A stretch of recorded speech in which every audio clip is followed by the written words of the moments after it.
funny that you brought up technology, because I like to do a little segment for these interviews called Overrated, Underrated. Yeah. So the idea being, we have you here, I'll throw a few concepts at you. You can pass if you choose to. And you tell me if that concept, from your point of view as a learning leader, is overrated or underrated. Okay. So let's start with artificial intelligence, AI. Do you feel like it's overrated or underrated in our conversations about learning? I think it maybe is a little underrated, and I think that there's definitely more that could be done there. Artificial intelligence is definitely one of, as you look at NCR's solution portfolio, we have something called ODSP, Omnichannel Decision Support Platform. I know it's a mouthful, but that is our portfolio, our solution portfolio strategy, ODSP. And actually part of omnichannel, when you think of omnichannel, Internet of Things is an example of omnichannel, but actually machine learning and AI is a fifth component that our CEO has actually added into our omnichannel. There's 5 components, I only mentioned 2 in this case, but that machine learning and artificial intelligence is one thing that he just added to omnichannel as part of our ODSP strategy. So definitely, I think it is underrated, and we need to focus more on it. And you're going to be investing more time and energy into looking at it. Okay, what about virtual reality? So virtual reality, I think there's a time and a place for it. I think it might be a little overrated, but I think there is opportunity.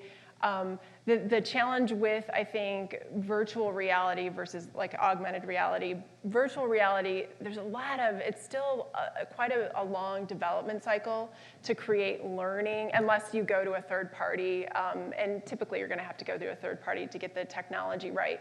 But I think there is time and a place for potentially using that tool. Chip card readers. You can pass, if you want. Why does it take me so long when I put in the chip card for it to read?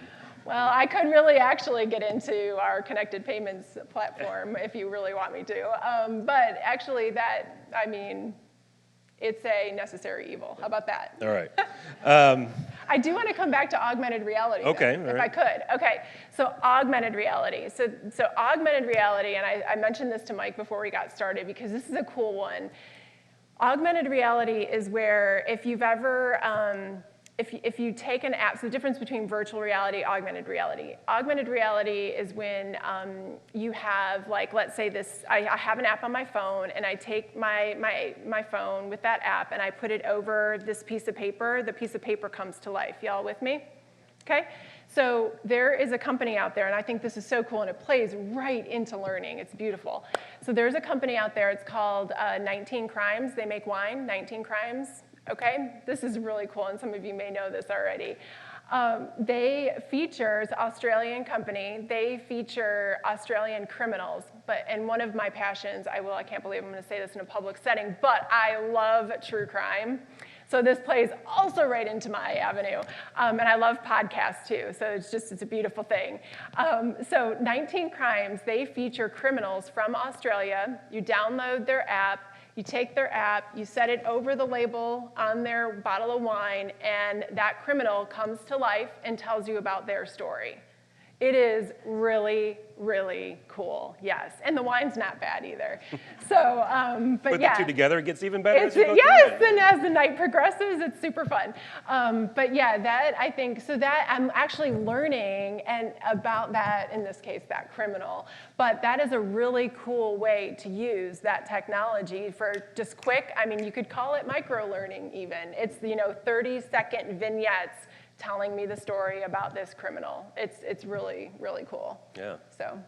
All right, so I want to wrap up our first segment of our conversation here and talk a little bit about career advice you have as you kind of look ahead to the role of a chief learning officer, to your role. What would you say is some of the best career advice you've received in through your career that you've been able to apply in your role? Yeah, so I mentioned I have a science degree from Michigan State, but I realized very early on that probably medicine, if I couldn't get through organic chemistry, was probably not going to be my avenue. So I had a really awesome counselor, or advisor rather, in college who told me, you know what, Julie, you're coming out of school with a science degree, you're going to go into sales. This is your first career. You're going to have many careers, and that's okay. She was actually started by trade, was an economist, and had transitioned into the science field and did research around some really interesting topics. So I appreciated that. The other thing that I would say too is that always resonated with me is to, if you know, you should kind of, it's good to have an idea of what you want to do and to share that with people. So let people know internally, externally in your network. I put in my notes, sing it from the mountaintops if you can. What do you want to do? Where do you want to go? What are your career aspirations? And let everybody know. Because the thing is you may not know what opportunities are out there if you don't let folks know what you want to do. So those are two things that have always resonated with me. Yeah.